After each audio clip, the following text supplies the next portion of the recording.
నమస్తే రైతన్నలారా, నేను మీ స్మార్ట్ నాగరాజ అగ్రికల్చర్లో. రైతన్నలారా చూడండి, మా సైడ్ అయితే టమాటా ప్లాంటేషన్ అయితే నేనైతే ప్లాన్ చేస్తున్నాను. ఒక 1 ఎకరాలో. దయచేసి నేను చెప్పే మీద లాస్ట్ వరకు వినండి, స్కిప్ చేయకుండా, మీకే అర్థమవుతుంది. మల్చింగ్ పేపర్తో టమాటా మొక్కలు అనేది ప్లాన్ చేస్తున్నాము. ఈ శీతాకాలంలో సాహిత్య అయితే నాటుతున్నామన్నా. ఎందుకంటే కొంతమంది చెప్పారు సాహిత్య అయితే ఈ చలికాలానికి తట్టుకుంటుందని, అందుకనేసి ముందు జాగ్రత్తగా సాహిత్య తీసుకొచ్చాము. చూడండి, సాలుకు మధ్య, అంటే పేపర్కి మధ్య 4 అడుగులు ఉంటుంది. ఆ పేపర్కి ఈ పేపర్కి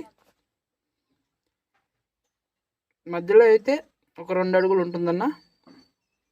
ఈ మల్చింగ్ పేపర్కి ఆ మల్చింగ్ పేపర్కి ఎందుకంటే ఇంత గ్యాప్ పెట్టున్నామంటే, మనం కాయ కోసినప్పుడు బాక్సులు మధ్య నుంచి తీసుకురావాలంటే ఇంత మాత్రం డిస్టెన్స్ అయితే మెయింటైన్ చేసుకోవాలి.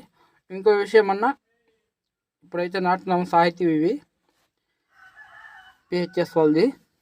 చూడండి, ఇప్పుడైతే నాటాము అన్న. ఒక విషయం గుర్తుపెట్టుకోండి, నాటినప్పుడు మాత్రమే వాటర్ వదులుకోండి అన్న. తర్వాత ఒక 4 డేస్ మాత్రం ప్రతి ఒక్క రైతు గమనించుకోవాల్సిన విషయం, వాటర్ అయితే పెట్టకండి. ఎందుకంటే వాటర్ ఎక్కువైపోతే ఈ కాండం కుళ్ళిపోయి వేరు వ్యవస్థ దెబ్బతింటుంది. అందువల్ల ముందు జాగ్రత్తగా మీకు అందరికీ తెలియజేస్తున్నా. లాస్ట్ వరకు స్కిప్ చేయకుండా చూడండి, మీకే అర్థమవుతుంది. వీడియో నచ్చితే నా ఛానల్కి ఒక లైక్ ఇవ్వండి.